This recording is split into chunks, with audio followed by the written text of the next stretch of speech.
Welcome to Karma Chronicles. Please like the video and subscribe. Let's begin.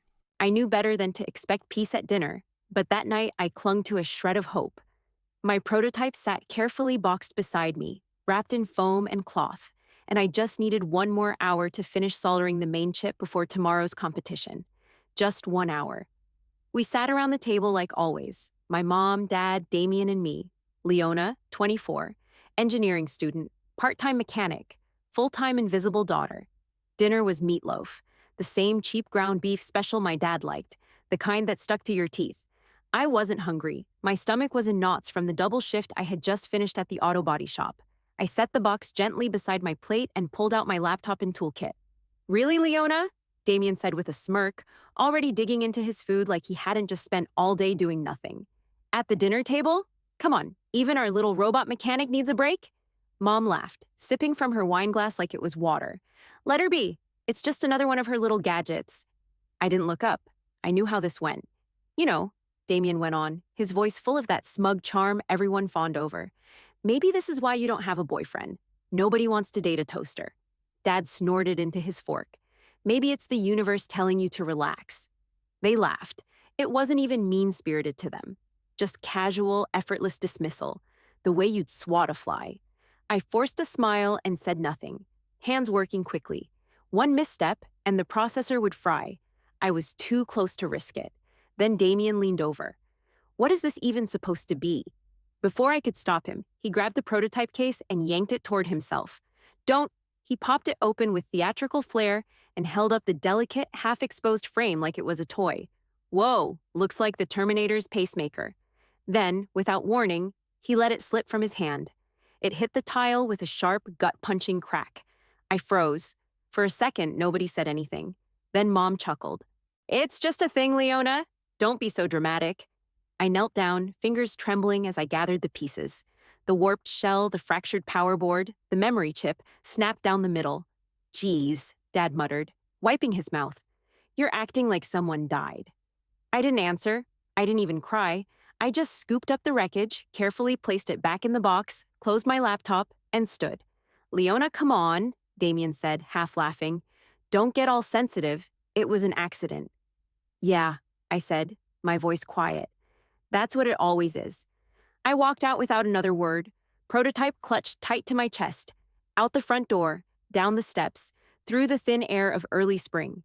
Something had snapped, not the wires, not just the casing, something inside me, and for the first time in years, I didn't feel powerless. I felt clear. I closed the basement door behind me and leaned against it, the box still clutched to my chest. It was quiet down here, the kind of quiet that presses against your eardrums. My room smelled like solder flux and laundry detergent, the only place in that house that ever felt like mine. I sat cross-legged on the concrete floor and opened the box slowly, like it might scream. It didn't look as bad at first glance. A few cracked parts, some bent pins. But the more I touched it, the worse it got. The frame was misshapen. The internal structure, all my 3D printed brackets, the housing unit for the circuit array, had snapped at the support ribs. The microcontroller chip was chipped, the memory storage completely fractured. No backup. I couldn't afford cloud hosting for the project files. Everything lived in that tiny broken shell, and now it was gone. Months of work, fried in seconds. I sat there staring at it, legs going numb. I thought about the night shifts at the auto body shop, my knees hurting from crouching under lifted sedans. I thought about the tutoring sessions, the calculus refreshers I gave to spoiled freshman boys who barely showed up but never stopped asking, "Are you always this serious?" I thought about saving up for a new soldering iron and settling for a used one that sparked every third time. And I thought about Damien, my brother, the guy who spent the last year launching 3 failed businesses from our parents' couch, t-shirt drops, an urban coffee subscription, some crypto nonsense. He always had a fresh pitch, always got their attention. He even got Mom to help him with a brand logo once. "Damien's such a people person," they'd say. "He's got that spark." "You, Leona? You're just a little intense, sweetheart. You should smile more." Intense, cold, too driven. That was their way of saying, "We don't understand you, so we'll diminish you instead." I picked up the bent metal frame and turned it in my hand. I wasn't sad anymore. I wasn't even angry. Not the loud kind, anyway. I just felt sharp. I pulled my sketchbooks from under the bed. Years of ideas, drafts, diagrams. Some pages were water-stained, others dog-eared beyond saving. I spread them on the floor in a wide arc, matching the old designs to the fractured parts. I dug through the plastic bins under my desk, pulling out wires, salvaged ICs, bits of copper, foam, tape, screws. Piece by piece, I began laying out what I had left. It wasn't much, but it was something. No one was coming to help. There was no refund, no "I'm sorry," no miracle, just this. A table, a ruined prototype, and me. I didn't cry. I stood up, pulled my hair into a ponytail, and set the soldering iron on its stand. I wrote one word at the top of a fresh page in my sketchbook. Rebuild. Not because they wanted me to, because I would do it anyway. The machine lab smelled like burnt resin and stale energy drinks. The hum of the overhead lights never stopped, even when the students did. I got the extension on a Thursday morning, 24 hours after dragging my busted prototype and a long apology to Professor Henderson's office. He looked at me, tired but not surprised. "You've never missed a single checkpoint, Leona," he said, "and your logs show you put in twice the hours anyone else did. 1 week. Don't waste it." That was all I needed. While everyone else packed for spring break, I moved into the machine lab with a duffel bag, a stack of notebooks, and a thermos of stale coffee. I set up at bench 6 under the emergency exit light, the brightest spot in the room, and didn't leave until security made me. The first night was mostly triage. I used what was left of the old frame to rebuild the housing unit, sanding off the warps and replacing brackets with offcuts from the 3D scrap bin. The soldering iron hissed every time I touched the board. My hands blistered by midnight. On day 2, I reprinted the support arms and began rewiring from scratch. My parts list grew by the hour. I spent what little money I had left on expedited shipping, praying the courier wouldn't mess it up. The cafeteria was closed for break, so I lived on instant oatmeal and vending machine pretzels. Sleep came in 90-minute bursts, curled up in the corner of the lab behind the CNC machine with my hoodie pulled over my eyes. Every time I faltered, I heard Damien in my head, our little robot mechanic. "Maybe this is the universe telling you to relax." His voice became fuel. So did Mom's laugh, Dad's grunt, every memory of being told I was too much, too rigid, too intense. Intensity built machines. Intensity solved problems. Intensity was rebuilding this damn prototype from memory while everyone else partied in Cancun. By day 4, I had the new circuit board laid out and halfway soldered. The power unit buzzed when I flipped the switch. Not good, but not dead. I ran into 2 classmates when they stopped by to grab their tools. One of them blinked at me and said, "You're still here?" I didn't answer. I barely remembered his name.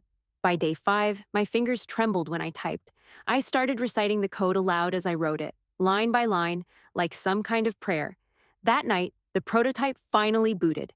The startup sequence stuttered. The servo twitched, but it responded. It was alive. I leaned back, eyes burning, and let out a sound halfway between a laugh and a sob. It wasn't perfect. There were scratches on the housing, seams in the code where I'd rushed logic blocks. But it worked. Not polished, not flawless. Functional, hardened, like me. And for the first time, I wasn't building to prove anything to them. I was building because I could. It started with a strange charge on my bank statement. $127 to an auto parts supplier I'd never used, flagged under my student account-linked debit card, the same one I only used for lab materials. I stared at the entry for a full minute, thinking maybe I'd ordered something in a sleep-deprived haze, but I hadn't. I knew every penny that had left my account since January. I opened the digital receipt and saw the name, Leona C. Turner. Then, in the requested by field, tucked quietly into the invoice metadata, was a different name, one that sent heat rushing to my ears. Damien Turner. I thought about the times he'd floated around the garage or hung over my shoulder when I was ordering components. All those times he had borrowed my laptop without asking. I used to log out, lock my devices, treat my files like they were sacred. But in recent weeks, I'd been too tired, too scattered. I started digging. During a break between code runs, I pulled up my email filters. Hidden in my spam folder was a flagged message from a tech blog called DevSpark Weekly. The subject line read, "Great write-up, Leona. Thanks for the guest article." I hadn't written anything for DevSpark. I barely had time to eat. I clicked the link and read the article. It was called Distributed Sensor Feedback in Autonomous Microframes. Word for word, it mirrored a term paper I'd submitted 2 semesters ago. Paragraphs rearranged, diagrams slightly altered, but the content, my content, was all there. The byline? Elsie Turner. I clicked Author Bio. The profile photo wasn't mine. It was Damien's, badly cropped, lit like a selfie, standing in front of my old whiteboard. My jaw clenched. I closed the page and opened my university login history. There were failed login attempts from 2 weeks ago on a Sunday afternoon, times I'd been out tutoring, then 2 successful logins the following night, from our home IP address. My home. He'd used my credentials, accessed my academic records, copied my work, spent my money. I opened a blank document and titled it D-Proof Legal. I screenshotted the auto parts charge, the DevSpark article, the IP address history. I exported chat logs from our family group text, messages where Damien asked to borrow my laptop, just for a sec. I added an audio recording from 3 nights ago, when he'd walked past my room joking to Mom. She's so busy playing Robot Queen, she won't notice if I mine a few of her ideas. He'd said it like it was nothing, like it was funny. By midnight, I had a folder with over 40 files. Images, PDFs, screen recordings, timestamps. This prototype wasn't just a project anymore. It was the last thing still mine. And now, the evidence I was gathering, that was mine too. Let them laugh. Let them roll their eyes. The golden sun had a trail, and I had just started lighting the fuse. The morning of submission day, I didn't feel triumphant. I felt surgical. I zipped up my hoodie, tucked the flash drive into a padded envelope, and slipped the printed report into my backpack. Everything else, the prototype, the rebuilt code, the documentation logs, was already loaded onto my professor's submission portal. But this folder wasn't for grading. This one was for justice. I walked across campus under a cold gray sky, the kind that made you feel like the sun had forgotten you on purpose. The legal clinic sat between the registrar's office and the financial aid building. I'd passed it 1,000 times, always thinking it was for someone else. But today, it was for me. Inside, the waiting room smelled like old books and bad coffee. A law student intern greeted me with a cautious smile and offered a clipboard. I didn't need it. I'd already filled everything out the night before, line by line, dates and offenses meticulously listed. She led me into a glass-walled room, where a supervising attorney, a woman maybe in her 40s, no-nonsense eyes and short-cropped hair, motioned for me to sit. "You said you have evidence," she said, skipping the small talk. I slid the flash drive across the table. Everything's organized by type: identity theft, unauthorized transactions, academic fraud. The paper file is a backup. She inserted the drive and started clicking through folders. Within 5 minutes, her brows rose. "Receipts linked to your student account?" "Yep. And this article. You're telling me this was plagiarized from your coursework?" "Word for word," I said. "I submitted the original last year. It's time-stamped in the university system." She leaned back slightly. "And you never gave him access?" "Not knowingly. He guessed my passwords, logged in from our home Wi-Fi, used my name to build up his fake credibility." "And the school hasn't been informed yet?" "No, I came here first. I want to do it right. Officially." She nodded slowly. "Good instincts. We'll notify the Academic Integrity Office, the Financial Fraud Unit, and—" She glanced at the article again. "The publication as well." I exhaled. It wasn't relief, just a slow, settling kind of finality. "What's your relationship to the accused?" she asked. "He's my brother." She paused. "Do you feel safe at home?" "I'm not there much anymore." Another pause, then she said, "You did the right thing, Leona." Later that afternoon, I stood in Professor Henderson's office as he reviewed my project files. He didn't say much, just tapped a few keys, read my report summary, and finally looked up at me. "Prototype approved," he said. "Outstanding recovery." He paused, then added, "You did the impossible." I gave him a small smile. "I had help." He tilted his head. "Your team?" "No," I said, slinging my backpack over my shoulder. "My enemies." And I walked out, head high, folder submitted, prototype secured, and for the first time, my future unchained. The messages started the morning after the legal reports were filed. "Dad, you made your point. Time to let it go." "Mom, Damien is devastated. You've humiliated your own brother." "Damien, you vindictive freak. You've always been jealous." I didn't reply. I muted the thread, but the silence didn't last long. That night, My phone rang. Dad. I let it ring twice before answering. Leona, he said, his voice unusually soft, like he was calling from a hospital bed. Look, we've all made mistakes here. I sat at my desk, staring at my prototype, now safely stored in a shock-proof case. That's one way to put it. He cleared his throat. I know your brother screwed up. He's paying for it now. Can't you just give him a second chance? Your family. Funny, I said. Nobody said that when he broke my project, or used my name to get published, or drained my student account. He sighed like I was being difficult. Okay. Look, your mom and I talked. We want to help you rebuild. Maybe get you a new kit, better parts. On us. A fresh start. I blinked. It was almost funny. You think this is about wires and screws? Another pause, then, isn't it? No, I said quietly. It never was. He didn't have a response for that. The next day, a package showed up at my campus mailbox. Inside was a glossy robotics kit, the kind sold to kids at science camps. I left it in the return bin without opening it. That evening, Mom called. I picked up. I don't know why. We just want this to go away, she said. The university's talking about disciplinary hearings. Damien's freaking out. He might lose access to the business grant he applied for. That grant was based on stolen work, I said flatly. I know, but he's your brother. And I'm your daughter, I snapped. When's the last time you defended me like this? She went quiet. Don't say it's because he needs more help, I continued. He's been getting help his whole life, from all of you, from me. Sweetheart, she said, in that too sweet tone I hated. You're being cruel. No, I said steady. I'm being consistent. You only care now because he might face consequences. She didn't argue, just hung up. A week passed. Emails came in from the academic board confirming receipt of my report. DevSpark took down the plagiarized article. I checked the university credit system. The stolen purchases were marked for investigation. At night, I still worked. Not because I had to anymore, but because I wanted to. Because the machine I'd built now meant more than a grade. It meant I was done asking for space in a house that never made room for me. They could call it betrayal. They could call it drama. I called it truth, and for once, they had to listen to it. On my terms. The email subject line read, Request, feature on your innovation journey. At first, I almost deleted it. Spam, I thought. Probably another mailing list I never signed up for. But I clicked anyway.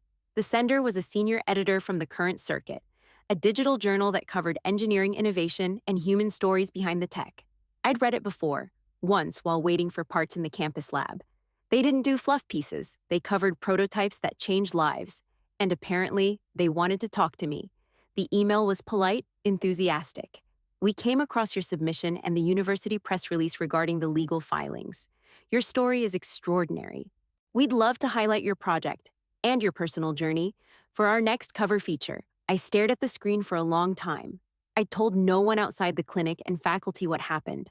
Not the full story, not the dinner, not the deliberate sabotage, not the years of being overlooked. The idea of putting it out there, all of it, made my chest tighten. Would it be too messy, too personal, too much?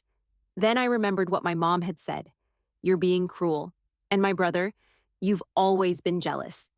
I remembered working alone in that lab while they vacationed and posted selfies. Remembered the way no one believed I could come back from that kind of damage. This wasn't about engineering anymore. This was about truth. I replied, yes, I'm interested. Let me know what you need. 2 weeks later, the feature went live. Blueprints from Ruin. One engineer's fight to be heard. They got it right. Every word. The editor interviewed me over video, and she listened. Not like someone looking for a scandal, but like someone who understood. She asked about the prototype, yes, but also about the family dynamics, the lack of support, the way women in STEM were often labeled difficult for being focused. The piece exploded. By noon, my inbox was overflowing. Messages from other engineering students, people from broken homes, women who had lost credit for their work, people who had carried the same tired labels for years. Too intense, too serious, too cold, and we're finally seeing those words reframed. Professors forwarded the article to their students. A rep from a national tech incubator asked to mentor me. Someone from a startup offered to license my design. Strangers sent messages saying thank you, not just for the tech, but for the honesty. That night, I read through them one by one, curled up on the floor beside my desk. It felt like breathing after years underwater. The funny part? Damien never came up by name. The story wasn't about him, not anymore. It was about me. And not the version they mocked at the dinner table, but the one they never saw coming. I had been quiet for a long time. Now, I had something louder than revenge. I had a voice, and people were listening.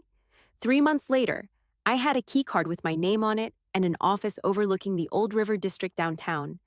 The building used to be a textile warehouse, all rusted beams and broken elevators, but now it belonged to the startup incubator I joined after graduation.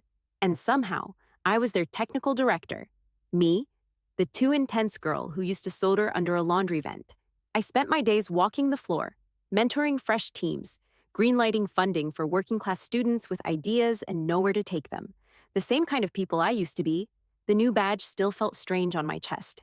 Leona Turner, Technical Director. One afternoon, my assistant Kyle stuck his head in the office. "Hey, you've got a weird reservation request," he said. "Family reunion. They're asking to book the main space in Building C, the big industrial one with the courtyard." I looked up from my laptop. Name on the request? He checked his phone. Turner Family Reunion, requested by M. Turner. Says they've used the space before, but nothing's showing up in the new system. Want me to approve it? I sat very still. That building used to be where our family held summer barbecues. Before the renovations, before me, I took a breath. No, tell them it's unavailable due to internal review, and flag the account.